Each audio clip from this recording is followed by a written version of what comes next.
Alors, bienvenue dans cette vidéo où j'ai fait chanter mon bol. Voilà, pour vous faire profiter de sa jolie sonorité.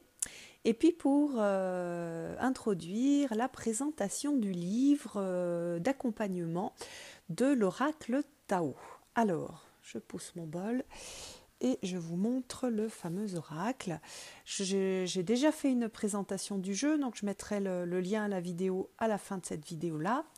Donc c'est un jeu qui fonctionne sur le principe du hiking, voilà, et qui avait un tout petit livret que je trouvais pas très clair.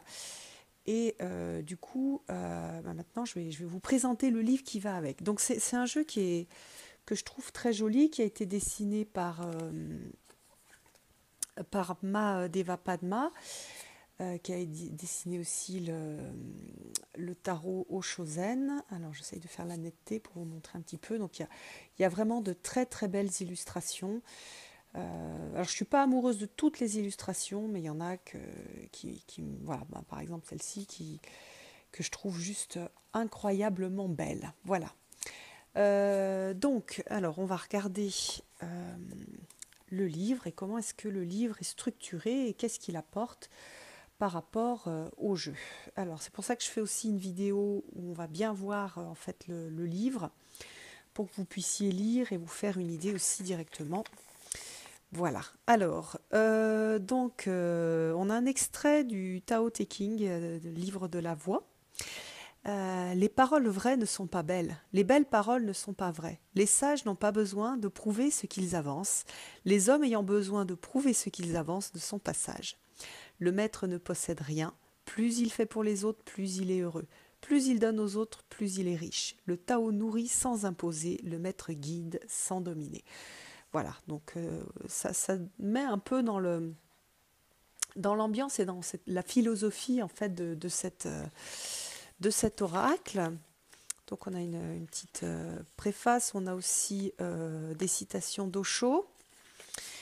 La présentation avec une introduction. Qu'est-ce que le Tao?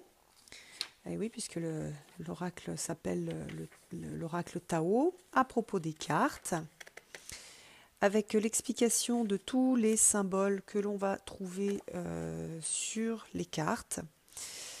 Voilà, donc, alors par exemple, celle-ci, vous voyez là, on a l'eau, et ici on a le feu. Alors ensuite, donc on a l'explication avec les différents trigrammes de base, de l'hexagramme et des deux trigrammes.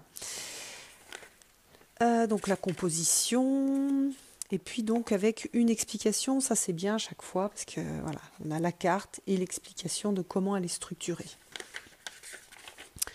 Comment est-ce qu'on consulte l'oracle? Et comment accéder aux transformations? Donc la réponse, elle est soit stable, soit changeante. Donc la technique, je ne sais pas si je l'avais expliqué dans les cartes, la technique normalement elle se fait avec des pièces et on lance plusieurs fois les pièces. Là on a directement la carte. Voilà, donc il explique comment est-ce qu'on détermine les transformations. On va regarder les traits mutants, donc ceux qui vont changer, et puis il y en a qui vont rester fixes. Et donc, quand on va avoir des traits mutants, on va avoir des messages complémentaires qui vont être donnés par l'oracle. Et après, on va aller consulter le nouvel hexagramme. Donc là, il y a l'explication, je trouve, qui est très très claire, qui est même indispensable, qu'on n'a pas bien dans le jeu, dans le petit livret du jeu. Donc cette partie-là, elle est vraiment indispensable. Après, il y a des méthodes de tirage avec la méthode des 5 éléments, hein, feu, terre, métal, eau, bois. La perle de sagesse, pareil. Une méthode d'équilibrage et d'harmonisation yin-yang. Un tirage sur l'alchimie relationnelle. Et puis voilà. Et puis après, on a la présentation des cartes. Le livre est vraiment bien présenté.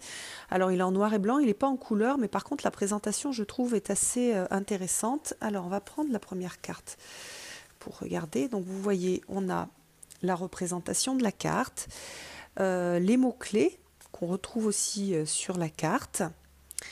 Et puis un texte qui va expliquer en fait l'essence de la carte. Donc vous voyez que le texte est long. Alors bien sûr, on n'avait pas ce texte-là dans le... même si on avait quand même une partie du texte, on n'avait pas tout le texte. Hein, vous voyez ici, on retrouve en fait le début du texte dans le petit livret. Voilà, vous voyez ici. Et ici, on a la même chose. Hein, le créateur représente le potentiel ultime, il ne se manifeste que dans une atmosphère réceptive, etc. Donc, en fait, ça, c'est un résumé de ce qu'on a ici. Donc ici, c'est beaucoup plus détaillé, beaucoup plus riche. Il y a des notions qui sont expliquées aussi. Et puis après, on a les transformations. C'est-à-dire qu'on va regarder s'il y a transformation ou pas en utilisant la technique qui est hyper simple, hein, qui a été expliquée précédemment.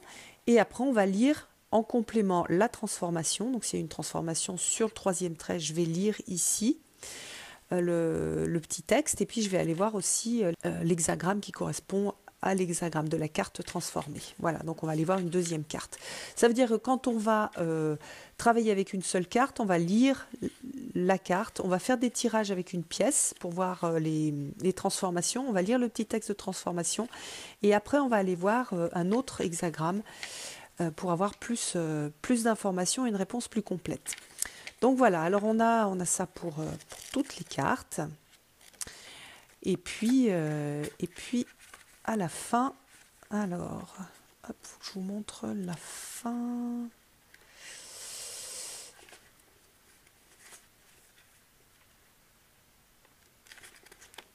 Voilà, on a une présentation de l'auteur, des ouvrages qui sont conseillés, et puis, alors voilà, là c'est ça qui est intéressant, c'est les symboles individuels en corrélation avec les points cardinaux. Donc ça, c'est l'ordre du ciel antérieur, le cercle intérieur. En fait, c'est l'explication de ça, de cette carte-là. Et voilà, donc on a le cercle intérieur, le cercle postérieur, et puis les dynamiques de yin et de yang. Alors c'est intéressant parce que du coup on a les associations des trigrammes avec on a le nom chinois, le nom, le pictogramme, la couleur, les attributs, les actions, donc le verbe, la famille, la position dans la famille, la maturité, donc ça c'est le développement, l'animal, l'élément, l'anatomie, la saison, etc. Donc c'est bien, donc ça c'est la partie yang. Après on a la partie yin. Les 64 hexagrammes, donc c'est ici, ce tableau il est super important parce que quand on a modifié, quand on a fait une transformation, qu'on a modifié par exemple en haut, au lieu d'avoir ça, on va avoir ça. Donc il va falloir aller chercher la carte qui correspond. Donc quand en haut on a ça et ça, on va avoir la carte 1. Si on a une transformation au 3e trait, on va lire le petit texte de transformation. Et après on va aller, donc là elle est ici, la transformation, on est passé d'un trait complet à un trait avec un pointillé. Et donc là, on va pouvoir trouver la carte, c'est la carte 9 qu'il va falloir compléter. Voilà.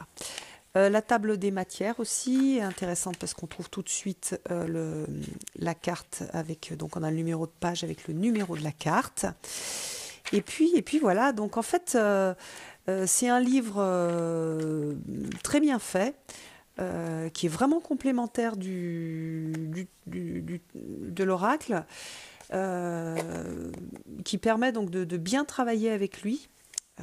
Bien sûr, on peut travailler avec l'oracle juste comme ça, on peut même juste utiliser l'image et le mot-clé, mais si on veut vraiment aller dans le principe du Yiking, le livre est indispensable et c'est vraiment un très très bon complément aux cartes. Voilà, j'espère que cette review vous aura intéressé, que ça vous permettra de décider si ce livre correspond à vos attentes ou pas. Et puis, je vous embrasse et je vous donne rendez-vous pour une prochaine vidéo. À bientôt!